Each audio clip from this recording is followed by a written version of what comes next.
And then this business about taking everyone's guns away.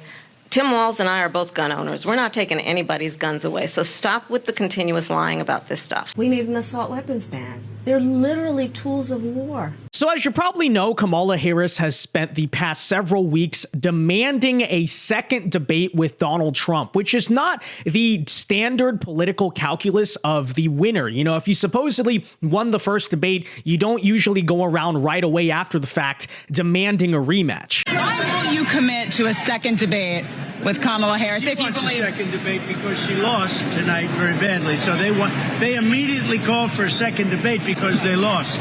So we'll, think about that. But she immediately called for a second. Look, we're looking at polls. We're looking at polls.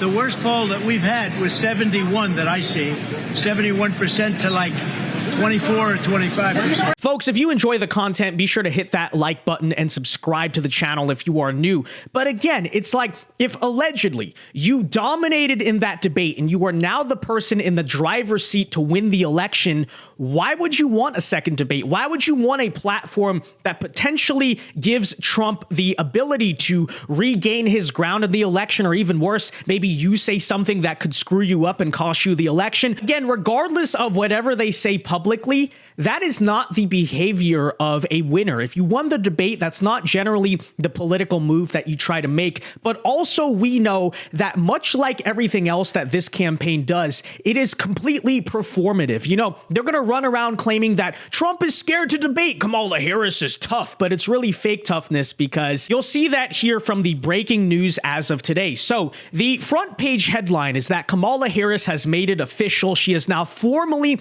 agreed to a second debate with Donald Trump. But when you read into the details here, you see how much of a theater the whole thing really is, because this just in, the Kamala Harris campaign has accepted a CNN invitation for a presidential debate on October 23rd in Atlanta, Georgia. Now again, Kamala Harris is doing a second debate. Why is Trump running scared to debate her? There's just a couple problems with that. First of all, if you'll remember initially, it was Kamala Harris who did not want to do more debates. She turned down the Fox News debate. She also turned down the NBC debate, both of which were scheduled for September. And now suddenly she's running around saying, I want to do a second debate. Well, if you wanted to do that, you should have been requesting that this entire time. But we know you were the one declining those very invitations. So many of you have been asking me about the debate, and I'll tell you, I'm ready to debate Donald Trump. I have agreed to the previously agreed upon September 10th debate. He agreed to that previously. Now it appears he's backpedaling,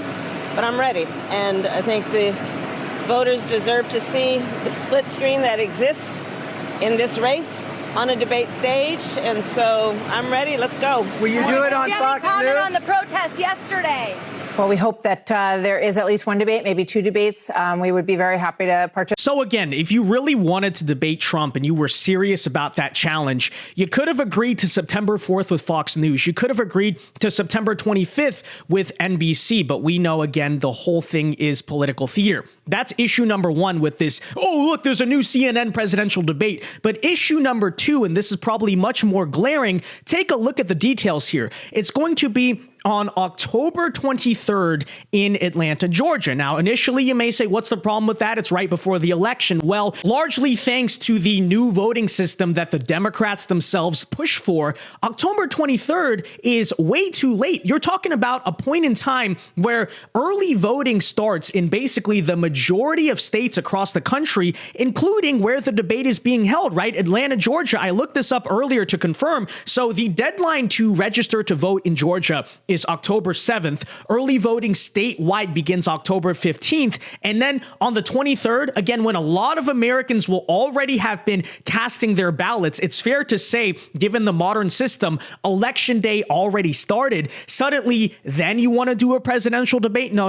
Obviously, Kamala, the time to debate was in September. You repeatedly turned it down. And then for some reason, maybe you just don't think you had the performance you thought you had to have in the debate, or you don't really think you have the race in the the bag. Now suddenly, right before the election, when again, a lot of people already have voted, including, this is very convenient, we know that a lot of Democrats prefer to vote earlier than Republicans. Oh, maybe we can shift away some Republican votes once the Democrats have already voted. No, it doesn't work that way. And in my opinion, so far, Trump has made no indication that he's going to be agreeing to this debate. And I think that is completely the right move. It's stupid, it's performative, and it's frankly an unserious request on the part of Kamala Harris. The problem with another debate is that it's just too late. Voting has already started.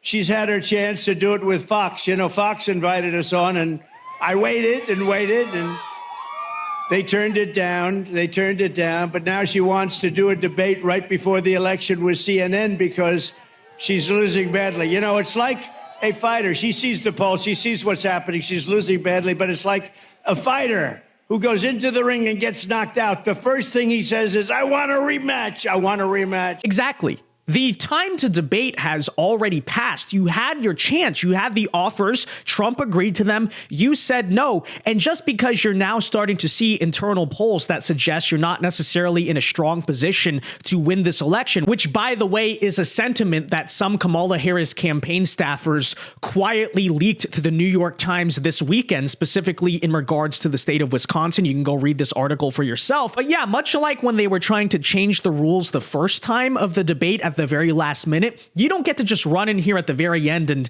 demand a total change of the playing field. That's not how this works. And hilariously, I'm sure that the Kamala campaign's going to run around claiming Trump is a coward. He doesn't want to debate. But Kamala is the same candidate who, first of all, notoriously refuses to take interviews. You know, she's terrified of taking questions even from the liberal press. And then this was just announced today. Kamala Harris will be skipping the Al Smith charity dinner in New York, which is the same event where Trump roasted Hillary Clinton and Chuck Schumer back in 2016. And gee, I really wonder why that is. With all of the heated back and forth between my opponent and me at the debate last night, we have proven that we can actually be civil to each other. In fact, just before taking the dais, Hillary accidentally bumped into me, and she very civilly said, "Pardon me."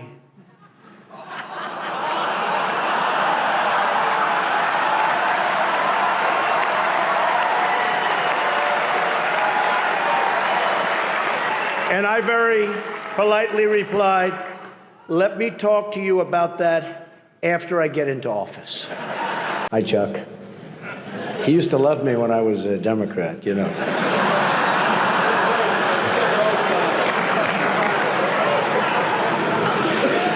So you're scared of CNN, you're scared of MSNBC, you're scared of your own side's media, you're scared to casually get roasted at a charity dinner, but Donald Trump is a coward because he won't debate me when the election has already started. It's performative. Again, fake toughness as usual. That said, ladies and gentlemen, let me know your thoughts on all of this in the comment section down below. Do you think that Trump has any obligation to agree to this debate? Because frankly, I don't think that he does. I think it's stupid. Again, October 23rd, even if there was a rational reason to do another debate, you don't do it when early voting has already started. So let me know your thoughts on that. Be sure to leave a like on this video, subscribe if you are new, and until next time, God bless and peace.